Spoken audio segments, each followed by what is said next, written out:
नमस्ते to everyone. पहले तो आप सभी लोगों का स्वागत है मेरे लर्न शिक्षा नामक यूट्यूब चैनल पर, जिस पर हम सीटेट एग्जाम की प्रीवियस ईयर क्वेश्चन आंसर को सॉल्व कर रहे हैं, समाधान कर रहे हैं। तो किसी भी एग्जाम का प्रीवियस ईयर क्वेश्चन आंसर करना या सॉल्व करना इसलिए ज़रूरी हो जाता है क्योंकि किसी भी एग्जाम का हम अगर प्रीवियस ईयर क्वेश्चन आंसर को सॉल्व करते हैं, समाधान करते हैं, तो उसे एग्जाम में किस तरह का प्रश्न पूछा जाता है या किस तरह का प्रश्न पूछा गया है, उसके विषय में हम कुछ अनुमान लगा सकते हैं। और किस तरह का प्रश्न आने की संभावना है, इसके विषय में भी हम अनुमान लगा सकते हैं। और सीटेट एग्ज़ाम तो एक ऐसा एग्ज़ाम है जिसमें बार बार एक ही क्वेश्चन को घुमा फिरा कर देखा जाता है, तो इसलिए हमें किसी भी एग्ज़ाम, ओनली सीटेट नहीं, किसी भी एग्ज़ाम का प्रीवियस ईयर क्वेश्चन आंसर करना ज़रूरी हो जाता है। तो इसलिए हम भी सीटेट एग्ज़ाम के प्रीवियस ईयर क्वेश्चन आंसर को सॉल्व कर रहे हैं। और आज मैं जो लिया है ना, वो आप लोग का 2021 का CTP का प्रीवियस क्वेश्चन आंसर है, जो कि हम सॉल्व कर रहे हैं। तो आइए आज मैं फिर प्रीवियस ईयर क्वेश्चन आंसर के साथ उपस्थित हुई हूँ। तो आइए पढ़ते हैं। समावेशी शिक्षा के पीछे अंतर्निहित विचार है। समावेशी शिक्षा के पीछे अंतर्निहित विचार क्या है?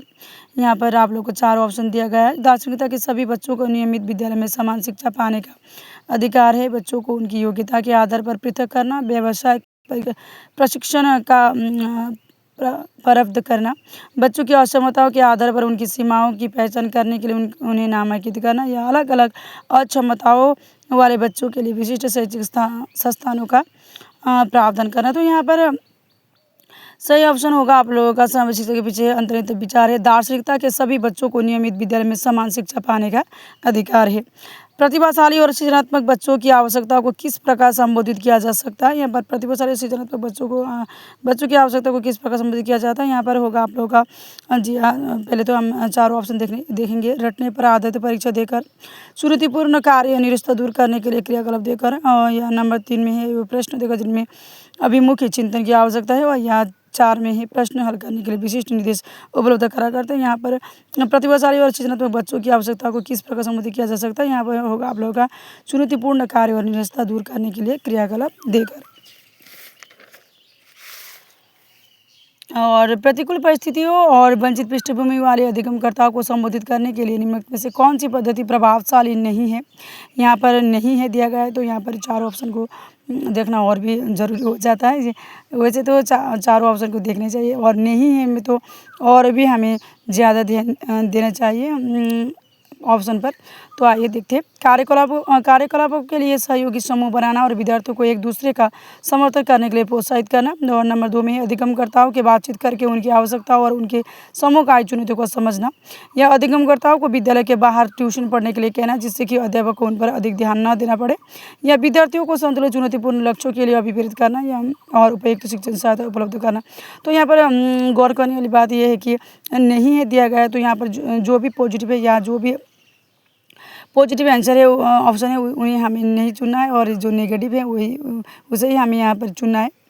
तो यहाँ पर हम ये चुनेंगे कि अधिगमकर्ताओं को विद्यालय के बाहर ट्यूशन पढ़ने के लिए कहना, जिससे कि अध्यापकों को उन पर अधिक ध्यान न देना पड़े। तो यहाँ पर ये सही ऑप्शन होगा। तो बाकी तो सभी ही पॉजिटिव वे में आंसर दिया गया है, तो यही यहाँ पर सही होगा।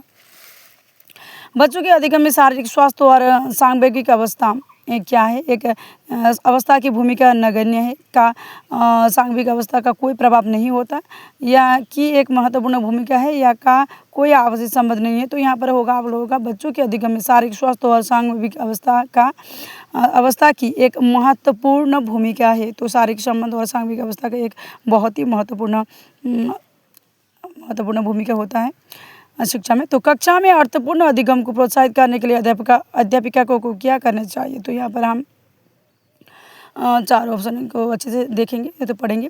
और विद्यार्थियों की सहायता करनी चाहिए कि वे अपने मनोभावों और अभिप्रेरणा को सुव्यवस्थित कर पाए। विद्यार्थियों को उनके प्रदर्शन के आधार पर वर्गीकृत और नामांकित करके उनके योग्यता आधारित समूह बनाने चाहिए, या विद्यार्थियों में संवाद और परिचर्चा को प्रोत्साहित करना चाहिए, जिससे वे बहुपरिप्रेक्ष्य करने में सशक्त हो, या कक्षा में विविधता की उपेक्षा करके शिक्षण की मानक विधि को अपनाना चाहिए। तो यहाँ पर ऑप्शन हम देखेंगे कि एक में नंबर 1 में है 1, 2, 3, 4 ही दिया गया। नंबर 2 में 1 और 3, नंबर 3 में दिया गया 2 और 3, और नंबर 4 में दिया गया 1, 3, 4 और। तो यहाँ पर सही आंसर होगा, सही उत्तर होगा 1 और 3। तो यहाँ पर हम पढ़ेंगे फिर से एक बार। कक्षा में अर्थपूर्ण अधिगम को प्रोत्साहित करने के लिए अध्यापिका को क्या करना चाहिए, विद्यार्थियों की सहायता करनी चाहिए कि वे अपने मनोभावों और अभिप्रेरणा को सुव्यवस्थित कर पाए। और दूसरा हम लेंगे यहाँ पे 3 का, तो ये 2 ऑप्शन जो है ना वही सही होगा।